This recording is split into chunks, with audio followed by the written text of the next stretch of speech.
चक्षुर्मिलितेन तस्मै श्रीगुरुवे नमः। तस्मै श्रीगुरुवे नमः।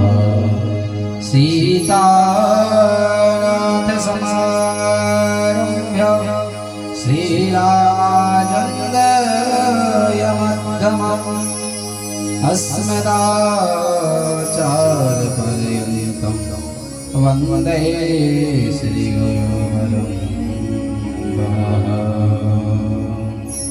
गाराव्यं रसमयं नित्यं रसाचारस्वगं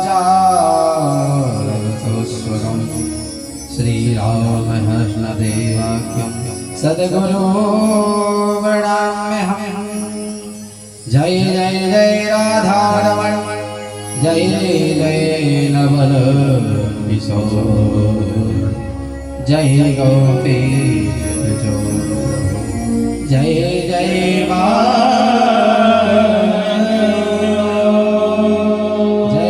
जय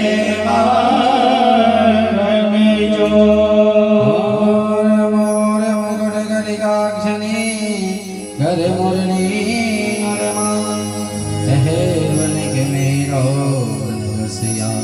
सदा सब द्वारण को छोड़ के आया तो मेरे हे रसभान की लाडली मेरी ओर मात नर्मदे तुम जगत माता मात नर्मदे तुम जगत पिता मात नर्मदे तुम जगत धात्री श्री मात नर्मदाय नमः। श्री मात नर्मदाय नमः। सरस्वती स्वरनी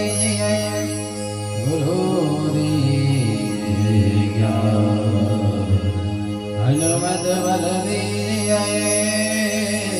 सारो भगवान सारो भगवान मारुतवेगं हृदयेन्द्रियं वरिष्ठं वातात्मजं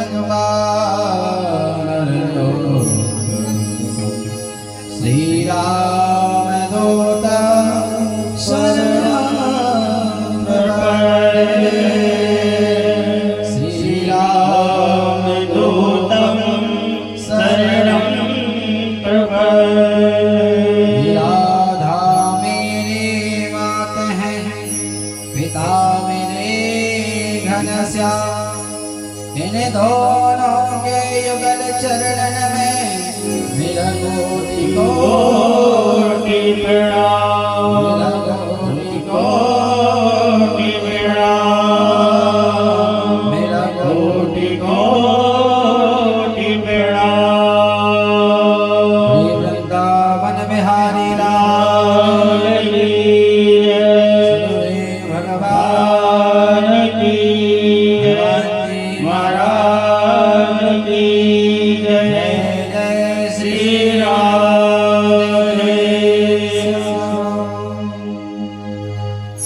तो आइए परम मंगल्य नाम की ओर चलते हैं। हरि नाम संकीर्तन के साथ बता चुके हैं पहले पूर्व में भी आपको कि हरि नाम संकीर्तन के बाद ही कथा में प्रवेश किया जाता है, क्योंकि हरि नाम जो संकीर्तन है एक झाड़ू का रूप है। क्योंकि जिस प्रकार अपने घर को आप साफ करते हो तो आपने झाड़ू लगाया, पोछा लगाया, साफ हो जाता है, पर इस मन रूपी जो आपका शरीर है इसको किस प्रकार साफ करो। इसमें भी काम, क्रोध, लोभ, मोह इत्यादि भरे हुए हैं। तो इनको साफ करने के लिए, क्योंकि ये शरीर में है तो वो तो आएंगे, काम, क्रोध, लोभ बने वो तो आएंगे, पर क्या करो, उनको साफ करते रहो। वो साफ कैसे होंगे? साफ जब होंगे जब आप इनको देव मंत्र आदि प्रतिष्ठित संतों के चरणों में अपने मस्तक को नवाते रहोगे तो ये आपके नीचे गिरते जाएंगे। क्योंकि यह शरीर क्या है? शरीर एक मशीन के समान है।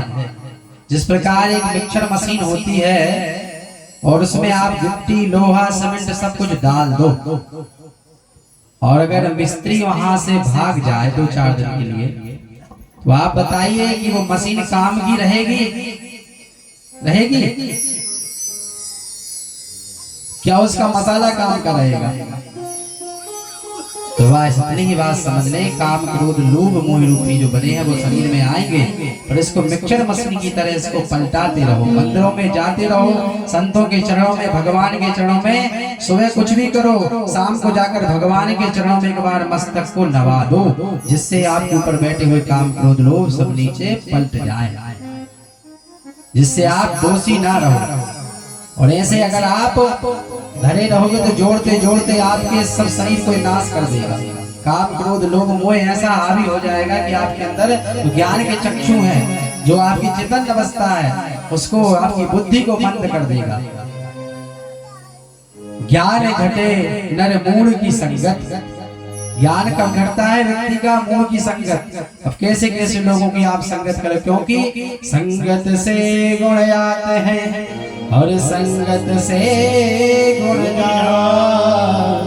लोह लगा जहाज में पानी में,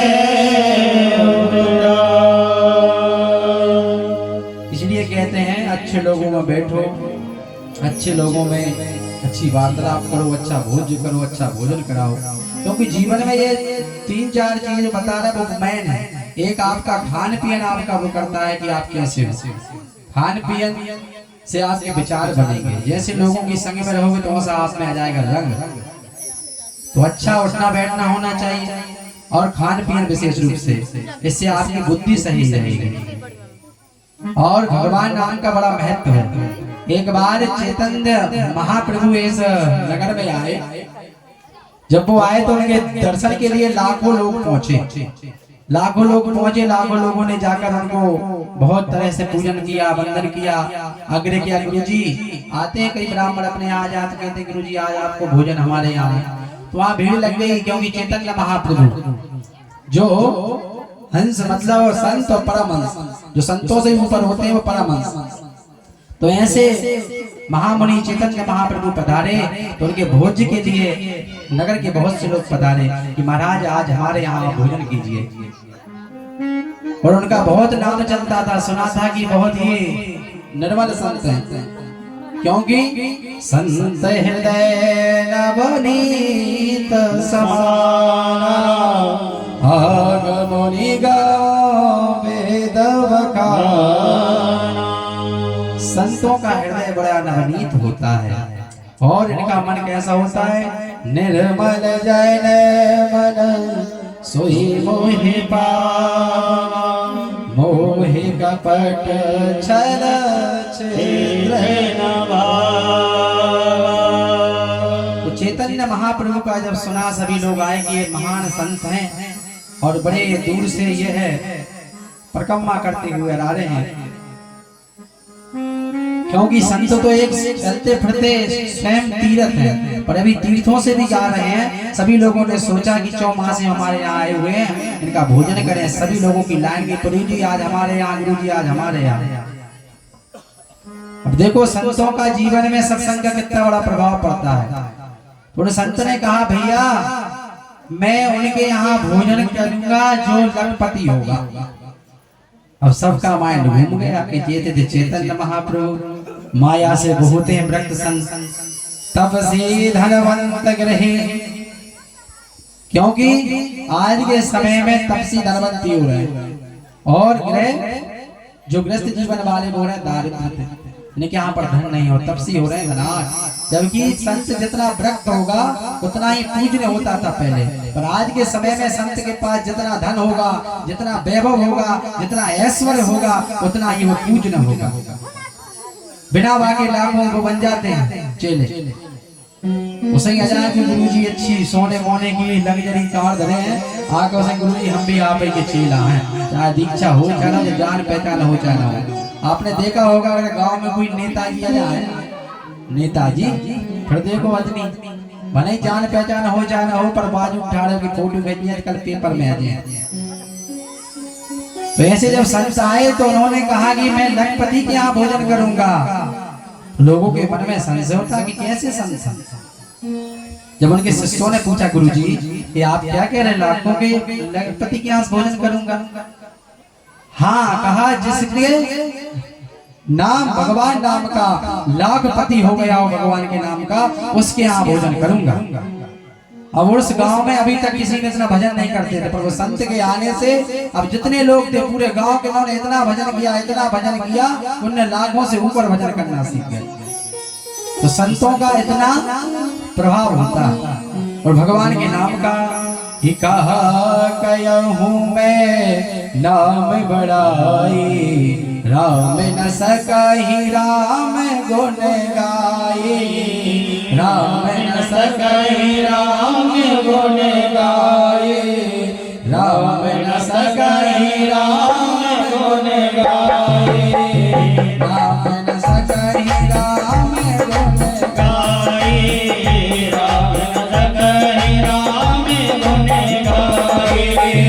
कहा कहूँ मैं नाम बड़ाई, कहा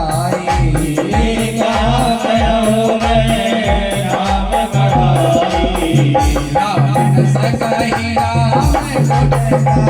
गाई, राम न सकहि राम गुण गाई, राम न सकहि राम गुण गाई, राम न सकहि राम गुण गाई।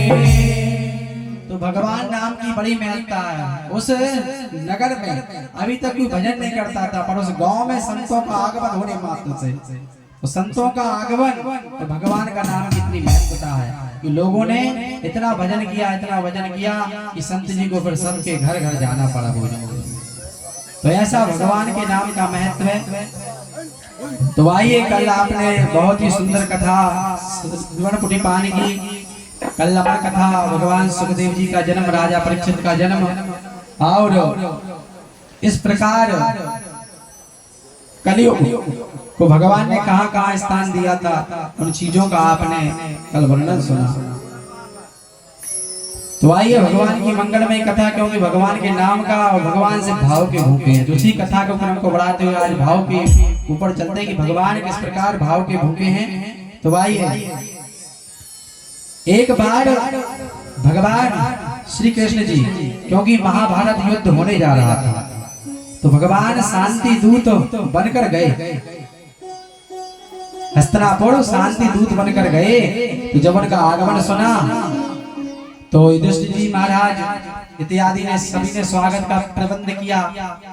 और जब यहाँ पर दुर्योधन को पता लगा, मामा शक्ति को पता लगा, तो उन्होंने दिमाग लगाया और कहा, जाकर कहा कि भगवान के पास 18 अक्षौणी सेना है।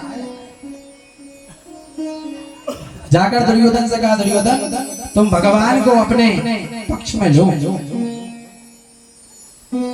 जब भगवान से कहा कि भगवान को अपने पक्ष में लो, शक्ति मामा ने ऐसा अपने भांजे को समझाया, तो भगवान का बड़ा भव्य स्वागत किया। तो भगवान हस्तिनापुर पधारे द्वारकाधीश, तो उनके स्वागत में लोगों ने पुष्प आदि बरसाने लगे। जब भगवान ने उन पुष्पों को उठाया, उनको जब सूंघा, तो उनमें कामना की गंध आ रही थी।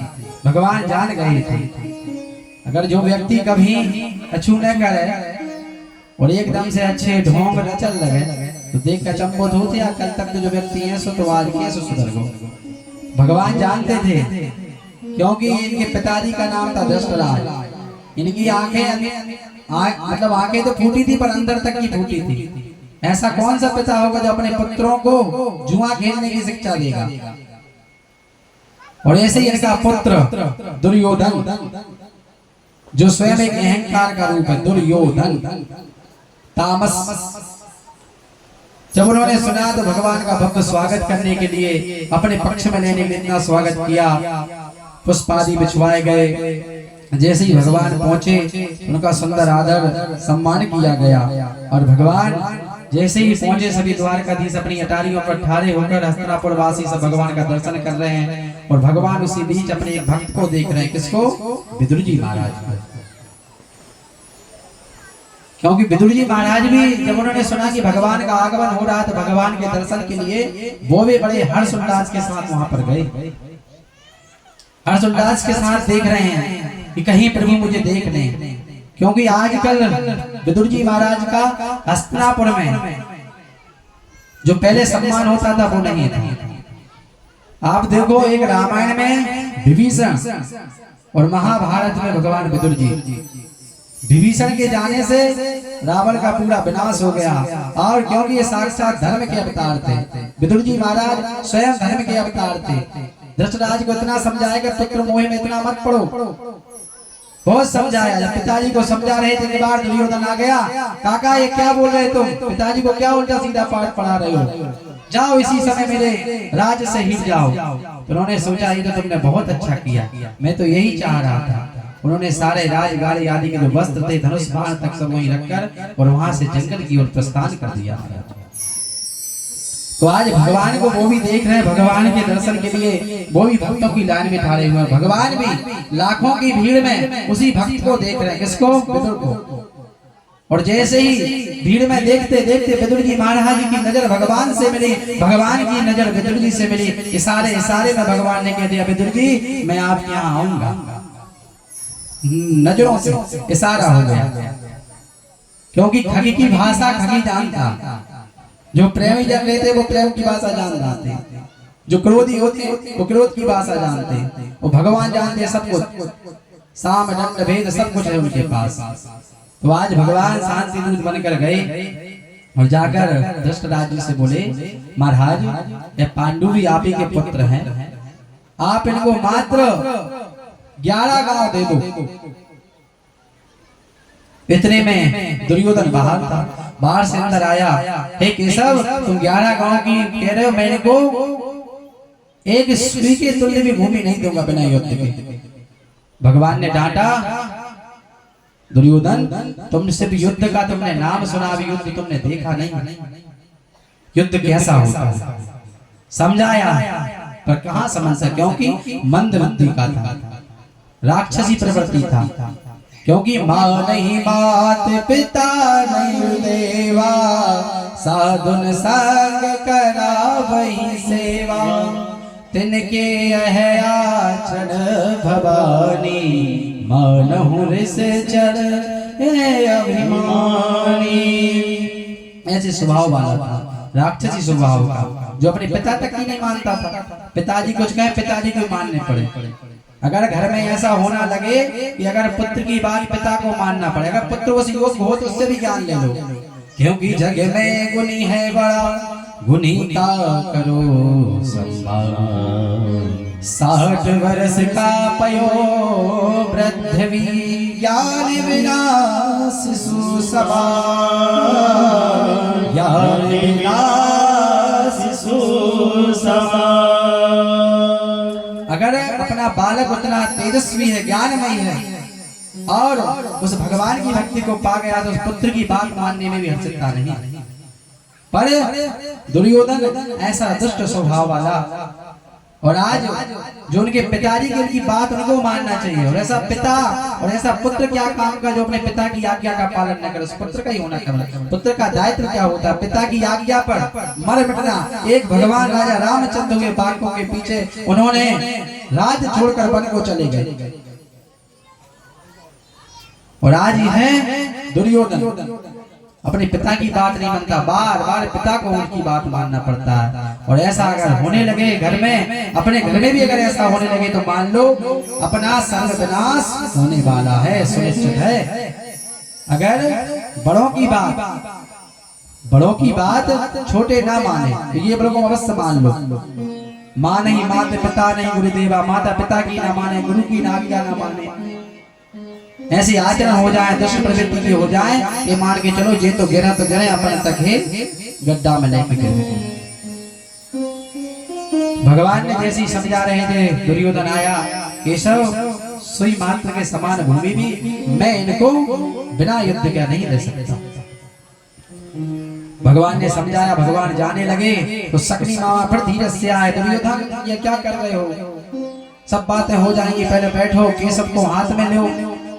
तो भगवान से कहने लगा, प्रभु मीठी वाणी में, हे प्रभु अब जो कुछ बात है वो तो हो गई, अपन बैठ के सब कर ले हैं। आज भोजन की तैयारी हुई, आप भोजन करो। और आज कामना से भगवान को जब उन्होंने वो फूली सूंघ रही थे, उनमें कामना की गंध आ रही थी, क्योंकि असली भेष और नकली भेष एक न एक दिन सामने आ ही जाता है। तो आज भगवान ने कहा, दुर्योधन देखो भोजन दो अवस्था में होते हैं, एक तो खाने वाले के हृदय में भूख हो, पेट में भूख हो तो खाएगा, या फिर जो खिला रहा उसके अंदर भाव हो। दो स्थिति में भोजन किया जाता है, मुझे भूख नहीं है और तुम्हारे अंदर भाव नहीं, क्योंकि भगवान भाव को जानते हैं और भगवान तो सिर्फ भाव को लेते हैं। तुम्हें 56 प्रकार के भोग लगा, उनको भी स्वीकार नहीं, उनकी सिर्फ गंध लेते हैं, किस भाव से तुमने स्वीकार किया है। भगवान दिखावा पसंद नहीं करते।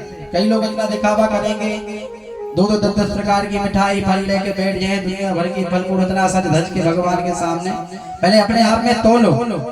अपन ये समझते हैं कि भगवान की आंखें फूटी हैं, बेईमानी का धन कैसे कैसे आप लोगों का लूट के ला रहे, उससे आप पूजन कर रहे, भजन कर रहे, बड़े भावात्मा बता रहे बैठ के, नहीं हमारे जैसा भक्त तो कोई होता ही नहीं, मतलब ये बता रहे भगवान की फूटी है। मैंने पता नहीं तुम कैसे कैसे क्या करके ला रहे हो। मेहनत का धन, उसमें से भगवान को भोग लगाओगे, भगवान के लिए जो वस्तु लाओगे, जो दान करोगे, क्योंकि भगवान ने कहा है जो आप अपनी अच्छी धानी कमाते हैं उसमें से बताया कि 10% दान करो। अब जो उल्टी कमाता है उसके लिए, जो मेहनत कर रहा है, किसान से ज्यादा मेहनत नहीं करता कोई, उसके लिए भी बताया है कि वो भी 10% करे, क्योंकि जीव आदि हत्या हो रही है, कितने जीवों के धन की, उसके लिए आप कितने जीवों की हत्या कर रहे हैं, इसलिए उसके लिए बताया है नित्य श्राद्ध करना चाहिए। गृहस्थ के अपने जीवन है ना। अच्छा ये बताओ आज कौन कौन अपने घर में होम छोड़ता है रोज, कितने लोग छोड़ते हैं, उठाओ अपने घर में कौन कौन हवन छोड़ता है, बताओ। घी आदि शक्कर से कौन कौन छोड़ता है, 2 ही लोग। ये अपने ऊपर होते हैं ऋण, देव ऋण, पितृ ऋण, माता पिता ऋण, इनसे ऋण कैसे हो। नित्य श्राद्ध क्यों किया जाता है, रोज की चीटी मरे, झाड़ू लगा रहे, कितने जीवों के हत्या, नित्य श्राद्ध किया जाता है। नित्य श्राद्ध तुमसे कुछ ना पड़े, नित्य दान करना चाहिए। नित्य दान तुमसे कुछ ना हो सके तो रोटी बना के गाय को खिला दो, वो आपका दान हो गया। नित्य श्राद्ध करना चाहिए, होम करना चाहिए पितरों के लिए, क्योंकि पितृ और माता पिता और गुरु, इनकी जिस घर पर कृपा होगी वो घर उत्तान पे जाएगा, और गुरु अपन से विहीन हो जाए, माता पिता अपन से विहीन हो जाए, और अपने इष्ट देवता कुल देवता अपन से विहीन हो जाए, मान के चलो अपना विनाश सुनिश्चित है।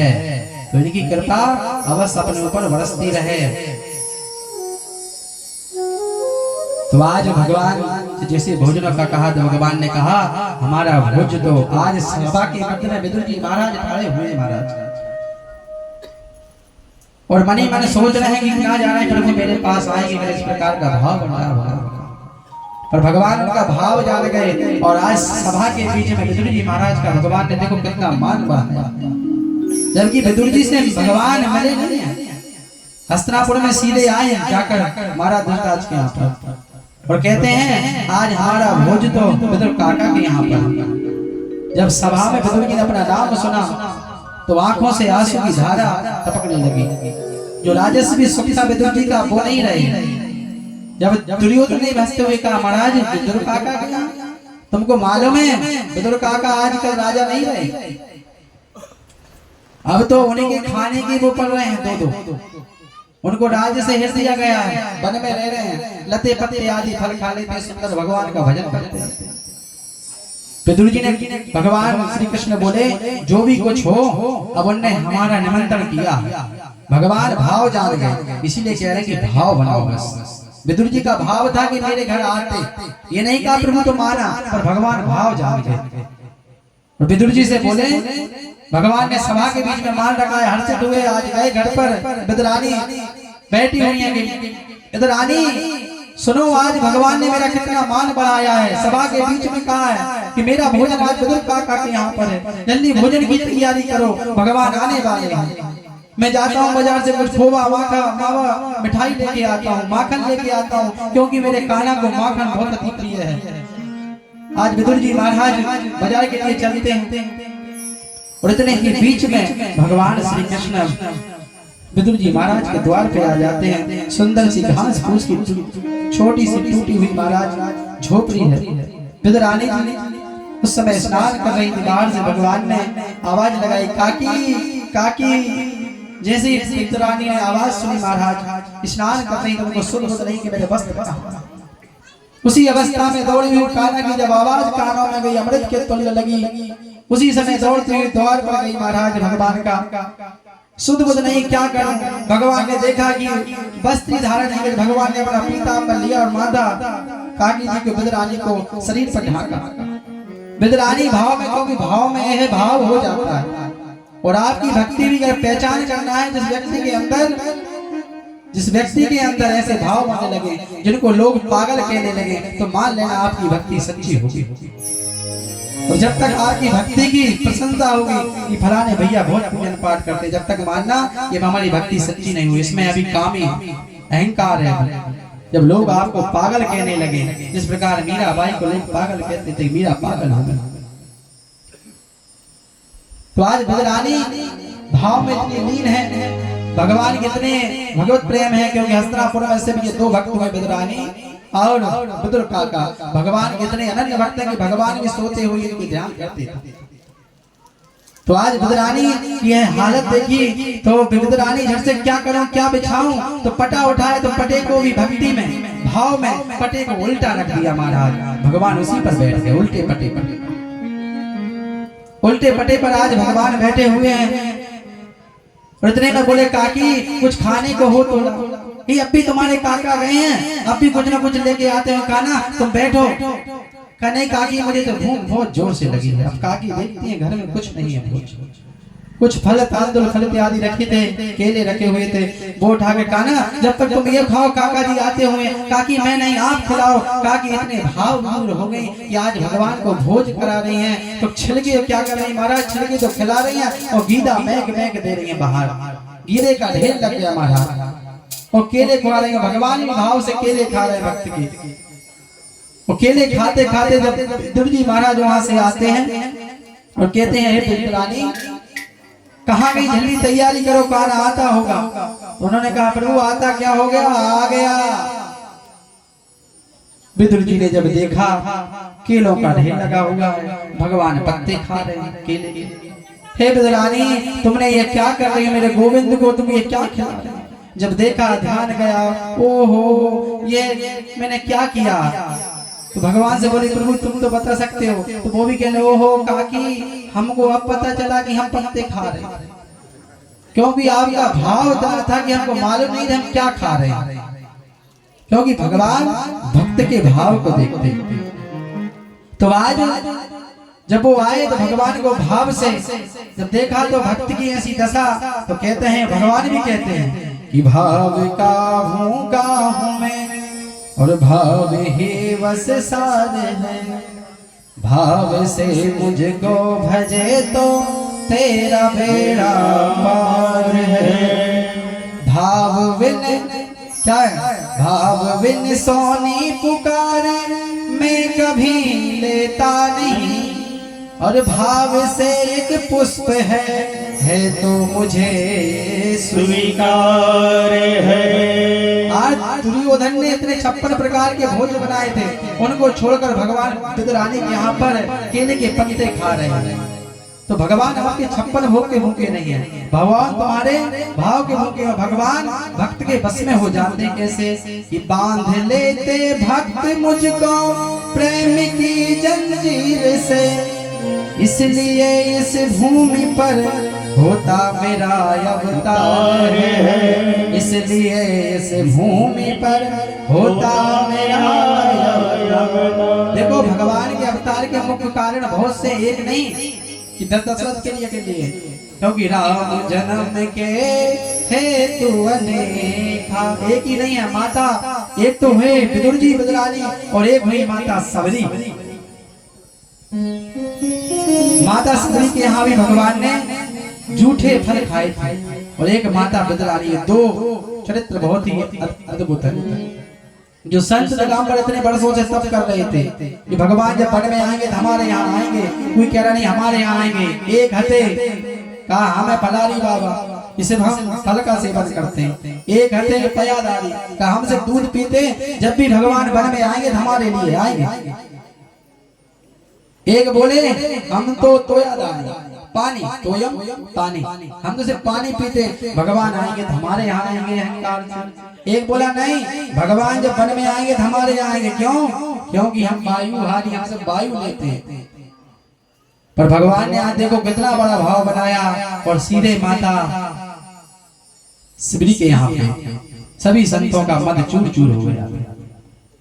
इसलिए भगवान भाव के भूखे हैं।